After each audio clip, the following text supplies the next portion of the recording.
Play this piano, I'll marry you. Billionaire mocked Black Janitor. Until he played like Mozart, the marble floors gleamed in the chandelier light of the Four Seasons Hotel ballroom. Tonight was the Billionaire Gala of the year. High society laughed, champagne flutes clinked, and an elegant Steinway grand piano sat in the corner, untouched in his faded janitor's uniform. Marcus Williams quietly mopped near the entrance. Most didn't even notice him. He was just a help. But one person did. Vivian LaCroix, the young, sharp-tongued billionaire heiress, hosting the event. Vivian's laugh cut through the music.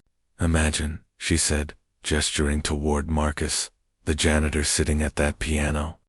If he could play like Mozart, I'd marry him on the spot. The crowd roared with laughter.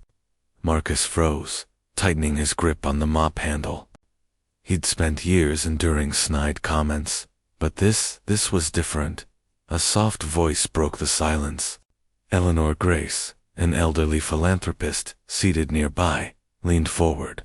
Careful, Vivian. Some talents aren't worn on tuxedos. Vivian smirked. Oh, please. He probably doesn't even know which side of the piano to open. Something inside Marcus stirred. He put the mop aside, walked toward the Steinway, and sat down. The crowd went silent, expecting a disaster. His fingers hovered over the keys. Then like lightning he struck. A symphony poured out, flawless, commanding, alive. It wasn't just Mozart, it was Rachmaninoff, Chopin, Coltrane, jazz improvisations that melted into classical movements. The notes thundered, then whispered, weaving a story of pain, resilience, and beauty. Gasps filled the room. People stopped, mid-conversation, mesmerized. Even the waiters froze, trays trembling in their hands. By the time Marcus finished, the entire ballroom was on its feet, giving him a standing ovation. Vivian sat speechless, her face pale. You play like a concert master. She stammered. Marcus stood slowly. Before I was a janitor, I studied at Juilliard, but life had other plans. His voice was calm, but carried weight. The crowd murmured in disbelief. Eleanor Gray stepped forward, smiling warmly. Talent like yours doesn't vanish, Marcus. It only waits for the right moment. As for Vivian, her arrogance dissolved into shame. She tried to recover her poise. Well, I was only joking. Of course, I never meant. Marcus met her gaze, unwavering. No need to explain. Some things don't need jokes to show their truth. The applause swelled again, this time not for the billionaire hostess, but for the janitor, who silenced an entire ballroom with music, and from that night forward, no one in the city referred to Marcus Williams as just the janitor. The Four Seasons Hotel in Manhattan was alive with chandeliers, crystal glasses, and glittering gowns. Tonight was Vivian LaCroix's Billionaire Charity Gala, a gathering of CEOs, heirs, and celebrities who enjoyed seeing and being seen. By the doorway, pushing a mop bucket, Marcus Williams moved quietly across the polished marble floors. He had worked as a janitor for nearly a decade, invisible to the wealthy and powerful who frequented the hotel. They saw the tuxedos and gowns, but never the man in the faded uniform. But what no one knew was that Marcus had once dreamed of being here as a guest.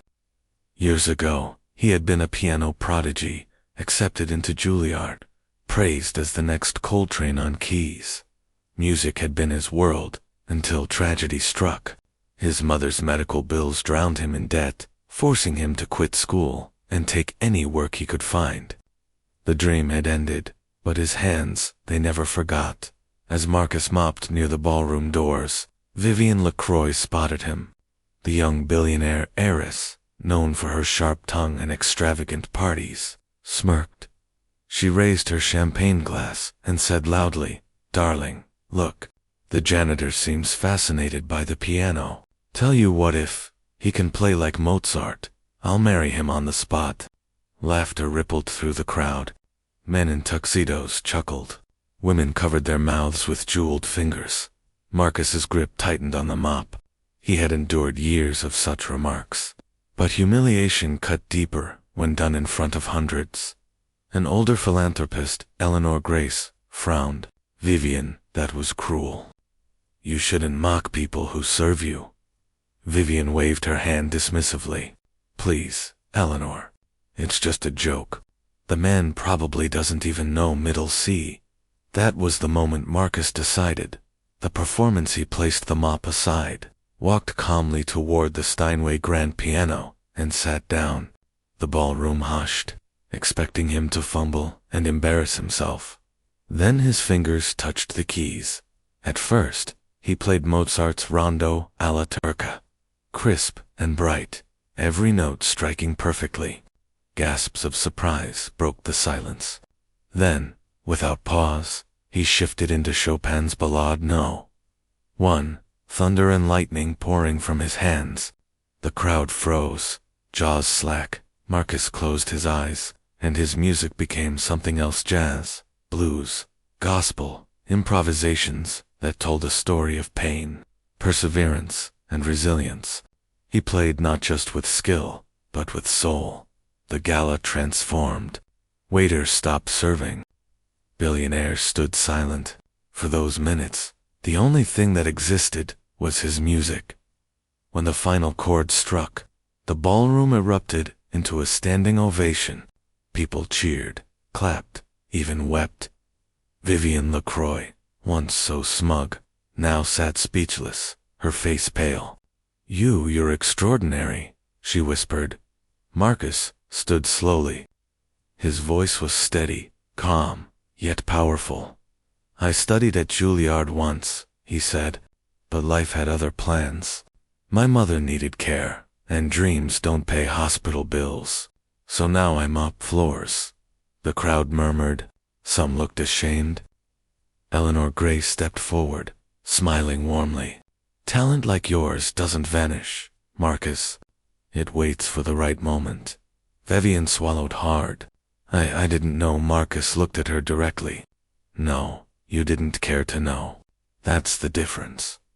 The applause grew louder, not for the billionaire hostess, but for the janitor who silenced a room with the truth wrapped in music. The video of his performance spread online within hours. "Janitor plays like Mozart" became a viral headline. Talent scouts, symphony directors, and old Juilliard professors began calling Dot, and Marcus Williams was never again referred to as just the janitor. He was the man who made a ballroom full of billionaires rise to their feet in proving that dignity and genius can live in the humblest places.